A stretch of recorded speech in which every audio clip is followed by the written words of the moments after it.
ಬೀದಿ ನಾಯಿಗಳು ದಾಳಿ ಮಾಡಿದ ಪರಿಣಾಮ ಮಗುವಿನ ತಲೆಗೆ ಗಂಭೀರ ಗಾಯವಾದ ಘಟನೆ ಗದಗ ಜಿಲ್ಲೆಯಲ್ಲಿ ನಡೆದಿದೆ. ಗದಗ ಜಿಲ್ಲೆ ಲಕ್ಷ್ಮೇಶ್ವರ ಪಟ್ಟಣದ ವಾರ್ಡ್ ನಂಬರ್ 5ರ ಮಕಾನ ಓಣಿಯಲ್ಲಿ ಬೀದಿ ನಾಯಿಗಳು ಮಗುವಿನ ಮೇಲೆ ದಾಳಿ ಮಾಡಿದೆ. ಚಿಪ್ಸ್ ತರಲು ಅಂಗಡಿಗೆ ತೆರಳುತ್ತಿದ್ದಂತಹ ಬಾಲಕಿ ರಾಹಾ ಗಾಡಿವಾಲೆಯ ಮೇಲೆ ಬೀದಿ ನಾಯಿಗಳು ಏಕಾಏಕಿ ಕಚ್ಚಿದೆ. ಇದರಿಂದ ಮಗುವಿನ ತಲೆಗೆ ಗಂಭೀರ ಗಾಯಗಳಾಗಿದ್ದು ತಕ್ಷಣ ಸ್ಥಳೀಯರು ಮಗುವನ್ನ ರಕ್ಷಣೆ ಮಾಡಿದ್ದಾರೆ.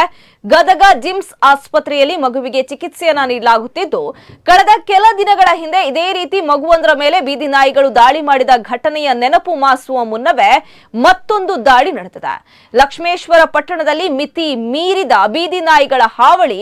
ಪುರಸಭೆಗೆ ಅನೇಕ ಬಾರಿ ಮನವಿ ಮಾಡಿದರೂ ಕೂಡ ಅಧಿಕಾರಿಗಳು ಕ್ರಮ ಕೈಗೊಳ್ಳುತ್ತಿಲ್ಲ ಎಂದು ಸಾರ್ವಜನಿಕರು ಆಪಾದಿಸ್ತಾ ಇದ್ದಾರೆ.